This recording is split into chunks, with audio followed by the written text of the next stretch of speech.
What's up, everybody? I'm Carson Breber, I'm Logan Camden. and this is Hoop Nerds.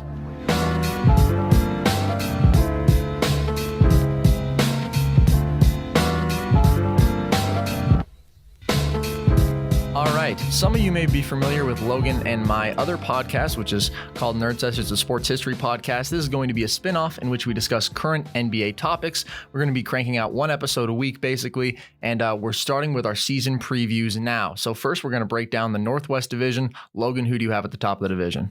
Top of the division, in my eyes, was pretty easy. Just looking up and down the rosters and performances from last year, I have the Denver Nuggets being the fourth seed at a record of 55-27. What about you?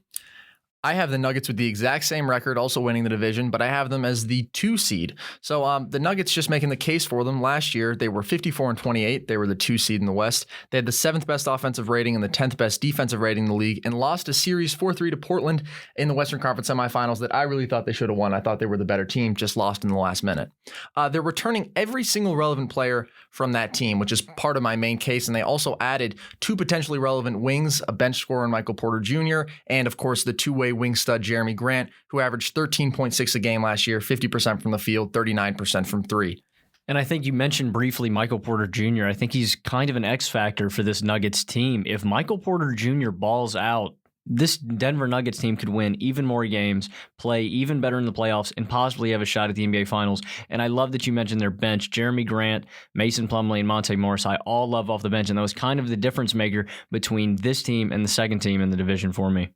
Yeah, I totally agree. MPJ, a lot of people have been talking about as a potential breakout candidate. Obviously didn't play last year with a series of injuries that he's undergone, but has serious scoring potential, a 6'10 guy who can shoot and handle the ball really well. And I agree. I think this is probably the best bench in the league. You talked about Monte Morris. How about Malik Beasley, Will Barton, Torrey Craig, or Jeremy Grant, depending on if they want to play Grant at the 4 and start him, or at the 3 and start him, or move him to the 4. Sorry, keep him at the 4. He's been playing the 4 lately. They have Hernan Gomez, Plumlee. I mean, it's just a ridiculous bench unit. You have multiple guys who can score and defend on this unit, and it's really impressive, and to me is one of the difference makers. And of course, the best player on this team is unquestionably Nikola Jokic. 20 points, 10 boards, and near 8 assists last season for Jokic. I think he's a perennial MVP candidate, and if he plays well, this team is going to do well. It's a direct correlation.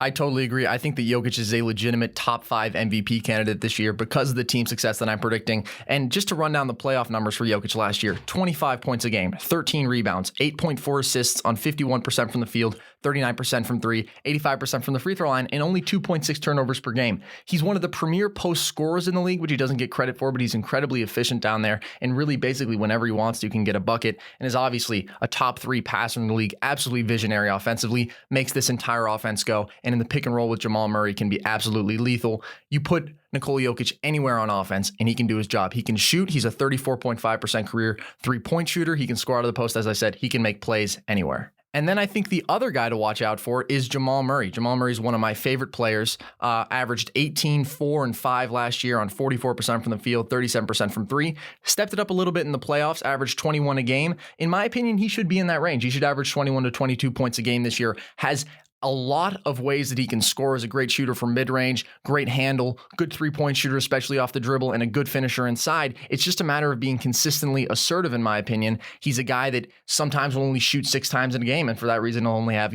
6 or 7 points. But when he steps up consistently, takes the shots as he did in the playoffs, I think that he can make this team go. And as I said, that pick and roll with Jokic will be absolutely deadly. I don't see a reason why Murray should not take another step up this year. And I think you take a look at the other guys on this roster. They're kind of an undersized unit. I believe Murray is, 6'4", 6'5". Gary Harris is only about 6'4", the same. And Will Barton's a 6'6", small forward. It's kind of where the league's going. You look at most of these rosters, and they have undersized 2s and 3s. But Paul Millsap he's another rock. He's a veteran presence on this relatively young squad. Millsap and Jokic are going to ball up, as well as I just really like this unit. It's a really solid unit, and I may have undervalued them as a 4 seed, but I think the West is just insanely tough. I think part of the reason that I am so high on them is because I think that they're going to be really motivated in the regular season. You'll get a team like the Lakers in a playoff series. I probably take the Lakers, but I think the Lakers are and Anthony Davis will probably miss 10 games by nature. LeBron probably somewhere in that range too, and they're not going to be quite as motivated. underrated. This Nuggets team is young, talented, and inspired. And another thing, the team chemistry is going to be off the walls compared to other teams. Right. The Lakers, brand new squad. Clippers, 2 new stars in there. How are they going to mesh? Right. The Nuggets are running it back, and I think they know how to play with each other. They know how to win. And they already have one of the most fun styles of basketball just because Jokic, whenever your best player is a distributor like that, it's fun to play on that team. He will see you and he will find you consistently. I love how you mentioned Paul Millsap. It seemed like in the playoffs, whenever they really needed a bucket, they could throw it to Millsap in the post and he would score for them. Obviously, also still a strong defender, can stretch the floor a little bit. Not quite what he used to be, but a good productive player. And there's so much to like about this team. I love their entire wing unit from Gary Harris, Will Barton, Torrey Craig, Jeremy Grant. You have great two-way guys, and all of whom really, except for Craig, can also get their own bucket. And these are your secondary level players. It's just a great team. Going to be so much fun to watch. I'll admit it. I've been high on the Nuggets forever. I thought they were going to be the next dynasty. I said this 2 years ago. I was high on Jamal Murray. I thought he'd be the next superstar no one was talking about, but I just love the Nuggets this year. Back one more time for Paul Millsap. I just want to run down the numbers. His numbers aren't astounding, but it's kind of what he does. He takes a backseat to Jokic and the rest of the guys, but he still does his job. 12.5 points, 7.5 rebounds, and 2 assists. His numbers don't blow you away, but what he does on the court cannot be understated. And it's the big moments. It's the big moments. They look to him and they know that they can count on him to get a stop, to get a bucket. And that is really valuable to have as a veteran presence for this young Nuggets team. Moving on, who do you have at the second place in this Northwest Division that is sure to be filled with good teams? So, like I said, I really think the West is deep this year. That's why I have this team seeded so low at 50-32. Being the 6th seed, I have the Utah Jazz. I have the Jazz at 51-31 and the 4 seed. To give you the Jazz's profile from last year, they were a 5 seed. They won 50-32, had the 14th best offensive rating in the league and the second best defensive rating, but a plus 5.2 point differential, which is very legit. And same as the case was 2 years ago, they were great in the second half of the league. Second half of the season, one of the best teams in the league in that stretch. Unfortunately, they came up against a Rockets team that was really rolling, lost 4-1 in the first round of the playoffs. Of course, this Jazz team made the splash in the offseason to trade for Mike Conley. And if I'm going to be honest with you, I don't like the backcourt defensively. I know people are high on Conley as a defensive beast, but I think if I'm being honest, I think he kind of hid behind the other great defenders on those grit and grind Memphis teams, it being Zach Randolph and Tony Allen. I'm not saying that Mike Conley's a bad defender, but he is undersized, as well as Donovan Mitchell. Conley is 6'1". Mitchell is 6'3", but they do have the X factor defensively, being Rudy Gobert, the perennial Defensive Player of the Year candidate, and a very talented rim runner, I must say. Yeah, it's interesting. I'm predicting a slight drop off on this Utah defense that has been the best overall in the league over the past 2 years. They were second best last year, but they were the best by far 2 years ago. Obviously, Rudy Gobert, back-to-back Defensive Player of the Years. However, it's interesting to me that you're pointing out Conley and Mitchell. Actually, my concern comes from the front court. They also added Bojan Bogdanovic, who is a sensational scorer, averaged 18 a game last year on 50% from the field and 42% from three for the Pacers, and really stepped up in Oladipo's absence as the guy who kept that team afloat offensively. But also Joe Ingles. Joe Ingles is a crafty defender. He's a very crafty offensive player. He's a fun guy to watch. But the two of them together, they're a relatively slow unit in that front court, and so I'm a little concerned there. Gobert can do a lot. He anchors that defense. He prevents people from attacking the rim. But I don't know. It's a little bit concerning for me there. I still think they can be probably around 5th in the league in defense, but not quite as good as they have been. Not quite as dominant. I'm not a huge fan of Bogdanovic running the 4. I know he's run the 3 in the past. He's been very good at it. I think Ingles and his game are very similar. They're both just wing shooters. But I just want to see, can Gobert, I know the league's going small, can Gobert get every rebound for this squad? Because I don't feel like Bogdanovic is a tremendous rebounder. I feel like he may let the team down in that regard. A very undersized unit. Will that matter if Gobert's in the paint? No, you're absolutely right. Bogdanovic is certainly not known for his rebounding, not a physical player down there. But if there's anyone if there's anyone that you can feel comfortable putting your entire defensive faith in, it's got to be Rudy Gobert. I'm predicting a slight decline. I still think this is going to be one of the premier defenses in the league. Now, moving on to the bench, I don't like it. I'm just going to be honest. I like guys like Jeff Green. Jeff Green's a veteran. He knows what he's doing, and he brings it. But the two guys I really don't like on the bench are Dante Exum and Emmanuel Mudiay. You've got to have shooting in this league, and they are just two non-shooting guards. Yeah, I think you make a good point about the bench. I might not be quite as low on them as you are, but massive turnover in role players for this Jazz team. They lost Ricky Rubio, Jay Crowder, Kyle Korver, and Derek Favors, which leaves them with a mediocre bench unit. Only Royce O'Neal played consistently for this team out of the bench. I actually do really like Royce O'Neal. I think he's a good wing defender and a guy that can knock down shots, but they rounded out with Dante Exum, who, again, as you said, cannot shoot. Jeff Greenholm, a little iffy on. He can score, but he's not really all that active defensively. Georges Niang, who can make open shots from three, but that's really about it. And Ed Davis, who is a good rebounder, but very limited offensively. So this is a flawed bench unit. I think that defensively, they will definitely have some struggles, but we've sort of been, dodging the lead here. What do we think about overall the additions of Conley and Bogdanovich? How can that elevate this team? Well, Mike Conley is a monster every year. I think he's going to bring it. I think his numbers will drop a little bit because obviously he was the first man on Memphis. He will probably be the second man behind Donovan Mitchell. His numbers aren't going to drop off that much. He's going to be a great facilitator and a pretty decent scorer for this Utah team. And Bogdanovich, wing scorer. I love the shooting. A lineup with Ingles and Bogdanovich, you're always going to have a guy on the wings who can score, and I like the shooting. What did he do last year on that Pacers team that leads you to think that he'll have another big role on this Utah squad? Well, I just think he flashed consistent scoring ability. I mean, he can hit the pull-up three. He's a crafty offensive scorer, and I like this unit offensively. I think that they can be on the bottom half of the top 10, but a top 10 offense in the league. I really like the addition of Conley as well, a 21-6 guy last year, excellent leader and facilitator and a shot maker. As you said, you have Joe Ingles as a guy who can shoot and play make. Donovan Mitchell was great down the stretch last year. He ended up averaging 24-4 on 43% from the field and 36% from three, with one of the hardest jobs in the league as far as scoring. Had an offensively challenged team around him. Obviously, they've just added their second and third best offensive players, in my opinion, but he was able to produce. The thing for me with Mitchell, a lot of guys are predicting him as a guy who can leap to that, maybe top 10 player in the league status. I just don't see it. I think there's a hard ceiling on him if he doesn't elevate his game as a playmaker or defensively, or if he doesn't become a knockdown shooter. I think he's going to remain a very good player, but I don't see the superstar potential right now. Completely agree. I think we've overvalued, maybe to a point, guys in that draft class. Think about it. Jason Tatum. Everybody's been saying Jason Tatum is going to take that leap. And I'm not trying to get off track here, but just to add to your point, I don't see him making that superstar leap either, as well as Donovan Mitchell. Very good scorer, very good player. I agree, though. I do not see him making that leap. Nonetheless, though, you have a team that has three top 30-something players in the league without one individual superstar. It's an interesting mold, something that the NBA has sort of been going away from. I expect a lot of good things from the Jazz this year. I think 51 games is very possible and probable, in fact, and I think they're going to be one of the premier teams in the West no one's going to want to face off against. So the next team that we're going to run down, for me, this is where the drop-off happens in the West. From the 6th seed to the 7th seed, I have a 6-game drop-off. The Portland Trailblazers I have going 44-38 and being the 7th seed. What about you, Carson? Very similar thoughts here. I have the Trailblazers winning just 42 games as the 7th seed. I also have a 6-game drop-off from my 6th seed to them. Last year, the Blazers had a really good year. They were 53-29, had a Western Conference Finals appearance, number 3 in offensive rating, number 16 in defensive rating. In my eyes, they are not a lock for the playoffs. They lost a lot of depth.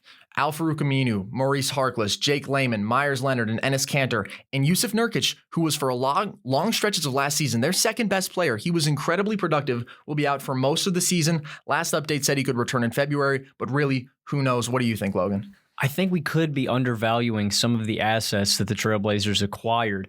I really like Pau Gasol off the bench. I'll say right now, I don't. I think he's done. I'd be surprised if he plays. Okay.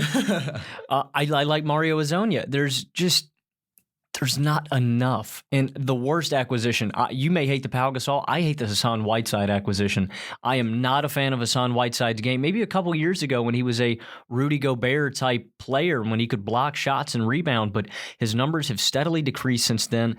And I think he clashes with the play style of this Trailblazers squad. Absolutely. And Whiteside never had the intelligence of a Gobert. He could put up the numbers just because he was so impressive physically, but he was always sacrificing position on rebounds to block shots, and he did not have the same versatility that Gobert has. I think that the biggest drop off from this team is going to come.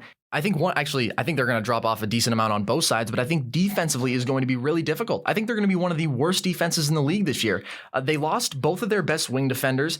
Now this year they're left with two defensive-verse guards, mediocre defensive wings, and a lazy, disengaged big man anchoring down low. And Hassan Whiteside, I couldn't agree more about how he runs counter to their play style. Last year, you are not going to be able to supplement that offensive production that you had from Yusuf Nurkic. He was the center point of that offense. He was a guy they could give it to in the post, who could score, who could make plays. He was unselfish and he was efficient as a scorer as well. Hassan Whiteside is going to do none of that. He's just going to sort of trot around, try to get offensive rebounds, put up his own individual numbers. I think two interesting guys back in the starting lineup, Zach Collins and Rodney Hood. Do you think the Trailblazers at some point move Zach Collins for another big star? Well, I don't know what you can really get from Zach Collins. He's been good in stretches thus far in his career. I think he's going to be a little awkward at the 4. He's really a modern NBA 5. He is more defensively versatile than Whiteside as far as he can get out and defend the perimeter a little bit better, and he can shoot better, definitely for sure. But I don't know how much of a trade asset he really is. I think they'd probably rather hold on to him because, in my opinion, this is a really weak bench unit. I love Anthony Simons. When he came out of the draft, I said on the record that I thought he could be as close to Jamal Crawford. He was the closest thing to Jamal Crawford in this era of the league. And the NBA is really high on him right now. I don't think he's ready to play big minutes yet. He's going to struggle defensively mightily. And then also Nasir Little is another guy who's expected to step up and play big minutes in the absence of Aminu and Harkless. And I don't think he's there yet. This is a really raw player. There's a reason he fell so far in the draft, because he has not shown the ability as an offensive player yet to be productive. Really limited playmaking ability, not a very good shooter, athletic, can play defense, but I'm just concerned about this unit. You mentioned that you like Hazonia. I don't particularly like Hazonia. He can shoot. He can score a little bit. That's about it. Bringing in Kent Bazemore, to me, not a good signing. Bazemore has been down for the last couple years. Is an okay defender, not a consistent enough shooter for me. Can't really attack off the dribble. It's not a team that I like. And I think Dame and CJ will be great. They can carry this team to the fringe of the playoffs, but nothing around them is set up for their success, Logan. I mean, they're not surrounded by shooters or strong defensive wings, as is preferred as the model for their team, and they do not have Nurkic anchoring it down the middle. Nurkic also an excellent screener for those guys who love to come off screens and make shots that way. So it's just a bad offseason for the Trailblazers, in my opinion. So what do you think they could have done differently, signing other shooters, drafting a shooter instead of a guy like Nasir Little? What do you think the Trailblazers could have done better to prepare themselves for this season? I think you do anything other than go and grab Hassan Whiteside, Kent Bazemore, and Mario Hazonia. These are really bad signings, and you have to try to hold on to guys like Aminu and Harkless. The Blazers have been in a tough position cap-wise for years. It's been one of the reasons that I've always been a little bit skeptical of their ability to have postseason success. Sort of proved me wrong last year, but I still wasn't convinced that it was a really good team we were dealing with. But you can't let guys like Aminu, Harkless, Layman, Myers Leonard, who ended up coming up big in the playoffs and playing consistently, a nice shooting big, and Enes Kanter, very flawed defensively, terrible defensive player, but a reliable scorer down low, one of the best post scorers in the league. You keep bringing up Al-Farouq Aminu, and I'm glad you do, because he's a tremendous defender. He is. He really is. And that doesn't show up in the box score. Like guys like Andre Iguodala, who just lock down guys, it doesn't show up, but they are tremendous players. And I love watching Al-Farouq Aminu play. A terrible blow to this squad. Absolutely. Couldn't agree more. I think it's going to be a tough season for the Blazers. Expectations are going to be high. I don't think they're going to meet them. I think they're a fringe playoff team, and I could really see them getting beat out. Next team I have in the division is the Minnesota Timberwolves. They were the only team in this division who missed the playoffs last year. I have the Timberwolves going 31-51, but I can see this number going lower. Interesting. So we actually diverge here. I have the Thunder as the fourth best team, but we'll talk about the Timberwolves. I have them going 32-50. Very similar. Obviously, Ryan Saunders is going to be taking over as the full-time head coach after going 17-25 last year, but tell me why you like him more than the Thunder. So I'll get a little more into why. The reason I like the Timberwolves more than the Thunder is more of what I think the Thunder are going to do. We'll get into that soon. Right. Makes sense. But I like the Timberwolves as a very mediocre team. They will not win until they get off that Andrew Wiggins contract and away from Andrew Wiggins. I like the draft pick of Jared Culver, but I don't love it. Culver did not blow me away in the NCAA tournament. Culver played well in the tournament, but that final game against Virginia, he disappeared, and I just don't think Culver helps them immediately. He's a streaky shooter. And outside of Karl Anthony Towns, there is nothing special on this squad, although I have to say I love Robert Covington's game. Yeah, I think we have a lot to agree on here as the records are very similar. It's just a difference in their position in the division. This team really did little to improve. As you mentioned, the only notable addition was Jarrett Culver. He'll be interesting as a playmaker on offense, but as you said, not a consistent shooter. I don't think he'll average more than like 10 points, 4 assists per game. And this team is going to be terrible on defense, Logan. They were 24th in defensive rating last year. As is, Wiggins and Towns are just a horrific defensive duo, and they set the culture for this team. And in my opinion, we discussed this on our Underrated Scorers podcast. That hasn't been released yet. Oops. But it is too hard to win with Andrew Wiggins soaking up shots. This is a guy who shot 41% from the field, 34% from three, and 70% from the line last year. He shot 34% from 10 to 16 feet and 33% from 16 feet to the three-point line. And guess what people consider his bread and butter outside of his athleticism? It's his mid-range game. Well, his mid-range game's terrible. He's really inefficient. Just because he likes to take the shot doesn't mean he's good at it. Wiggins runs directly counter to winning for this team. And while we're still on the topic of Andrew Wiggins, a really bad contract, as I mentioned. Another terrible contract is Gorgui Dieng. They're paying him so much money to be a bench player. Gorgui Dieng is good. He's not worth the money they're paying him. I wish they would make a move, clear up some cap, and get Karl Anthony Towns a reasonable star alongside him. They tried with Jimmy Butler. That didn't work out. They need to make a move quick before Towns is dried up and tired of Minnesota. Yeah, and it's funny because they extended Towns. They have him locked up for a while, but I was going to say the same thing. With the way that player mobility is changing, the power dynamic in the NBA, it's possible that within a couple of years, he could just decide that he's out. But Towns is obviously a sensational offensive player. But in my opinion, he's destined to keep putting up these big, meaningless numbers. He's tremendously skilled. He averaged over 24 points and 12 rebounds a game last year, 52% from the field, 40% from three, 84% from the free throw line. The numbers are great, but they are empty in my opinion. I think he's at his best when the games don't really matter, when he can loosen up and he can go to work scoring out of the post and he can shoot those threes and he can be happy with the fact that he's producing individually and he doesn't have to worry about somehow playing basketball that is cohesive to winning, because we saw what happened when they brought in Jimmy Butler.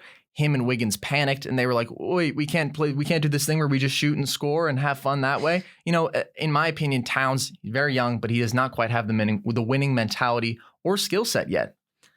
I agree with you completely on that point. And so it looks like Josh Okogie is going to get the starting nod this year. And I am not the biggest Okogie fan. A rookie last year, so I'll give him a little time. It's not going to come together all in your rookie season. He can play better this season, but he's not a shooter yet. I hope he was working on it in the offseason. A decent defender, but we've got to see some growth if the Timberwolves are going to be better this year. Yeah, I remember coming out of college from Georgia Tech, my thoughts on Okogie were basically, this is a guy who's athletic, he can get to the rim, he can play defense, can't shoot, has not been able to shoot yet in the NBA. 39% from the field, 28% from three last year. He has to improve hugely on offense to truly be effective, in my opinion, Logan. And it sounds like you agree. He's a nice body to have on defense, but you need more from a starting player. And I think that if you're looking at the other starting backcourt member, Jeff Teague is seemingly on the decline. And he's still an effective playmaker, but only averaged 12 points per game last year on 42% from the field, 33% from three. Looked like he was already starting to slip defensively. Now he's coming off of an ankle surgery at age 31. I don't know. I'm skeptical of this backcourt. Yeah, and Teague's numbers are pretty good. They're not astounding. It's kind of like a Paul Millsap, except Paul Millsap does other things than the numbers. 12 points and 8 assists for Jeff Teague. His numbers have been on the decline. Other than his assist numbers, they have stayed steady and gone up at some points. I'm just not a Jeff Teague guy. I never really have been. But I think, like we've been saying, the Timberwolves have to make a move somewhere and get more players or depth. Yeah, I mean, there's a lot of holes and issues on this team, and they really didn't fix any of them in the offseason. I really think this team should basically be last year's, except the West got better, so I'm predicting a slight drop-off. All right, and finally, moving on to the Oklahoma City Thunder, who I am higher on than you. I have them going 40-42 and finishing as the 10th seed in the West. I have the Oklahoma City Thunder going 23-59 and finishing dead last in the West. So explain that to me, because my assumption is that you probably think that they're going a different direction during the season. Don't get me wrong. If I thought that the Thunder were going to stay together, this team is actually almost a fringe playoff team. Yeah. But I feel like the Timberwolves, Timberwolves, excuse me, the Oklahoma City Thunder. I feel like they don't want to be a fringe playoff team. Why would you want to be a fringe playoff team and get eliminated in the first round when you could have a higher draft pick? I feel that the Oklahoma City Thunder are going to move Chris Paul, going to move Danilo Gallinari, and are going to move Steven Adams to fringe playoff squads who think they are one player away from really making a move.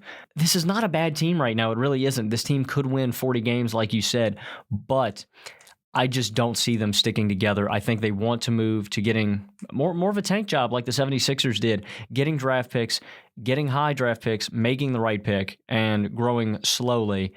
Although I do love the acquisition of Shai Gilgeous-Alexander from the Clippers, I'm very high on his game. I mean, I think the Thunder had a really nice offseason, at least as nice as you have, as nice as you can while losing your two best players. They got, I believe, 7 first-rounders from the Paul George and Russell Westbrook deals combined, and then another one for Jeremy Grant.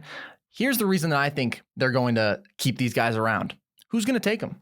Chris Paul is on a brutal contract still. Steven Adams' contract is not pretty either. Adams is set to make over $52 million over these next 2 seasons, and Chris Paul, he still has 3 years left and $120 million. Who's going to take that deal from a declining Chris Paul? I think you're going to be really tough. It's going to be really tough to find suitors. But breaking down the team as I see them carrying forward, which is with all their guys, this team will not be terrible. You know, Chris Paul in the pick and roll with Adams is going to be an effective combination. We've seen Adams can be one of the best role men in the league, as he was with Russell Westbrook for years. Gallinari is an excellent scoring option, and there are lots of good defensive players on this team. Andre Robertson is back. You have Adams. Shai Gilgeous-Alexander, who you mentioned earlier, is a great player and has a lot of defensive potential that he can show this year. And as you're getting towards the bench, I don't really like this bench, but they're serviceable. Dennis Schroeder is pretty good off the bench. I like Hamidou Diallo as a defensive, athletic, rim rider. I think he's going to get up. He can dunk. That's kind of it. Yeah. Then you get to guys like Mike Muscala, and I really like Muscala. He's a shooting big. What's not to like? And Nerlens Noel is a good defensive center. The bench doesn't blow me away. If the team sticks together, I'm beating a dead horse here. If the team sticks together, they're going to win some games. Yeah. Not enough to win a title. Oh, I agree with that. Steaming hot take here from Logan, but I'm not huge on the bench. I think that Schroeder's a guy who can put up numbers. He can score. I like him as a 6th man because I think that he is a guy who can run the offense. And, well, not as a playmaker. He's not a great playmaker, but he can get your buckets. He's a volume scorer, not a great outside shooter, but he likes to take the shot. And I think that Noel is a good defensive anchor. Between the 2 through the 4, I'm not sure. I'm a little bit skeptical. So at the 3 for the Thunder, they have Terrence Ferguson this year, and out of the draft, I was really high on Ferguson. He could shoot the lights out and he could dunk. He's still not a terrible shooter, about 37% from the field, but he started every game that he played in last season, and his numbers were pretty bad. I want to see Ferguson take the next step, but they're not going to. They need another 3 if they really want to compete. Yeah, Ferguson was basically just a body last year. Got off to a really tough shooting start. Ended up pulling it together, as you said, shooting almost 37% from 3. To me, if he wants to really become an effective player in this league, he has to specialize. He has to either ramp it up on defense, where he's been pretty good but not great, or become a knockdown catch and shoot guy. Otherwise, he's just going to sort of fade into obscurity, in my opinion. Couldn't have said it better myself. Basically, I think the takeaway here for this Thunder team is, I think the offense will be mediocre. I think the defense will be good. And I think that they can be competitive with everyone. And I think they could sneak into the playoffs, but I don't know. I don't see the upside with this team, I think is what I'm getting at. I think that there's a limited upside on this team. Shai Gilgeous-Alexander will be really fun to see how he grows and develops. I guess they're going to start him at the 2, which is interesting. He's 6'6". He has the size. He has the length. Great wingspan. But not a natural 2 guard. Definitely a guy that you want running the point long term, which I'm sure is their plan to get Chris Paul out of there at some point. But he's the guy who could potentially take a leap this year. Any thoughts on Shai for this season? I really like watching Shai last season as a rookie. Coming out of the draft, some people were very high on him, some people weren't, but I wasn't especially high on Shai.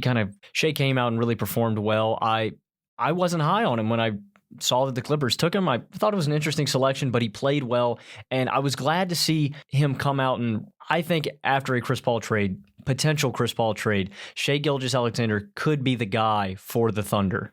Yeah, I think that that's their plan. Obviously, him and their many draft picks that they have to choose from. Coming out of the draft, I thought that Shai was a guy who was going to be kind of above average at everything. I thought he's a pretty good playmaker. He can shoot a little. He's good at getting to the rim. Pretty good defender. And not to toot my own horn, I know some people have gotten really high on him. I feel like I was pretty accurate with that prediction. He's been a little better as a shooter than I might have expected, shooting 37% from 3. But he is a good player. I don't see really the superstar potential some people seem to be hinting at, but he's a good player. That's all I was going to ask is how high is his ceiling? Yeah, I'm not sure I even see all-star. I think he's going to be a good defensive guard in this league. I think he's going to be a guy that can score somewhere around 16 a game, maybe get you 7 assists a game. He's a good player. Don't get me wrong, he's a good player, but I think long-term, if you're looking to win a championship, he can't be your guy. He has to be. He can run the offense. He can't be the go-to guy. All right, so I think that's going to wrap it up for us today. It's been a lot of fun talking about the Northwest Division with you guys. We'll be coming out with the Pacific Division preview on the next episode, which should be coming out next Saturday. And make sure to follow us on Twitter at nerd_sesh and on Instagram at Nerd Sesh. We'll be posting all of our Hoop Nerds updates, so you will know when we post our next Hoop Nerds episodes. On that note, I've been Carson Breber. I've been Logan Camden. And this has been Hoop Nerds.